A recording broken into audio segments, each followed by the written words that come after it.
চাপ খেয়ে সবাই কিন্তু চাপে পড়ে গেছিলো। আজ আমি তোমাদের সাথে শেয়ার করব খুবই সহজ পদ্ধতিতে চিকেন চাপের রেসিপিটা। তার আগে তোমরা অবশ্যই আমাকে কমেন্ট করে জানিও কে কোথা থেকে আমার ভিডিওটা দেখছো আর কেমন লাগে আমার এই ভিডিওগুলো দেখতে। তো চলো শুরু করি আজকের রান্নাটা।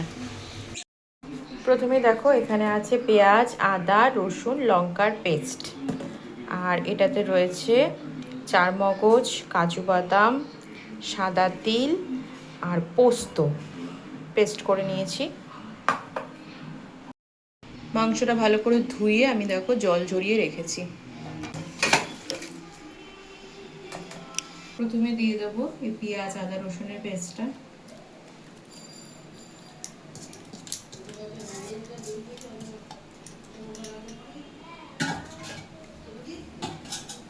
এরপরে দিয়ে দিচ্ছি এই যে সাদা তিল, যা যা বললাম তোমাদের, পোস্ত, কাজু বাদাম, চারমগজের পেস্টটা,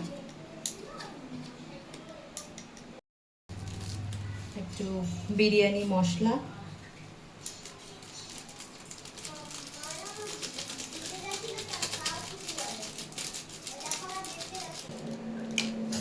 একটু আতর,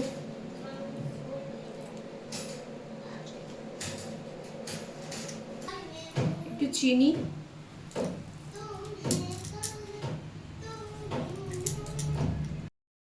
আর একটা জিনিস ভুলেই গেছিলাম, সেটা হলো একটু টক দই,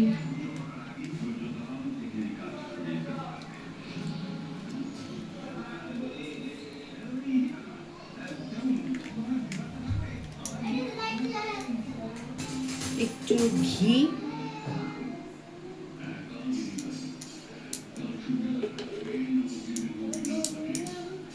আর 1 চামচ ছোলার ছাতু, আর একটু দিয়ে দিচ্ছি। হ্যাঁ, এবারে সব কিছু আমি খুব সুন্দর করে মাখিয়ে মোটামুটি ঘন্টা 2-এর জন্য ম্যারিনেট করে রেখে দেবো।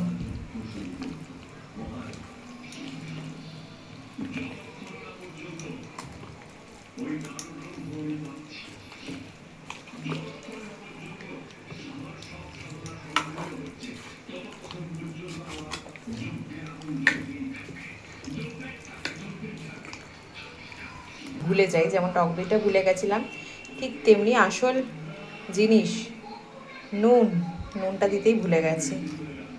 নুনটা দিয়ে ম্যারিনেট না করলে পরে নুনটা কি করে ঢুকবে বলো চিকেনগুলোর মধ্যে ঠিকঠাক মতন।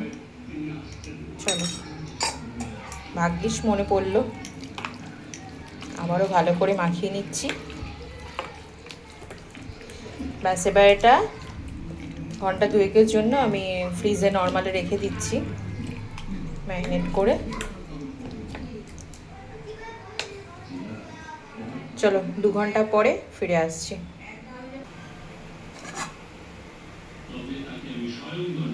2 ঘন্টা পর দেখো বার করে নিয়েছি মাংসটা। কড়াইতে দিয়ে দিচ্ছি সাদা তেল, রান্নাটা সাদা তেলেই করতে হবে। তেলটা গরম হয়ে গেছে, এবারে আমি দেখো চিকেনগুলো দিয়ে দিচ্ছি এক এক করে।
তো দেখো রেডি হয়ে গেছে, নামিয়ে নিয়েছি।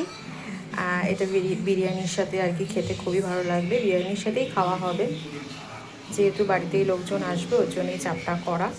তো তোমরাও এইভাবে বানিও, এটা রুটি দিয়ে খেতেও ভালো লাগবে। চলো, কেমন লাগলো ভিডিওটা অবশ্যই জানিও। টাটা।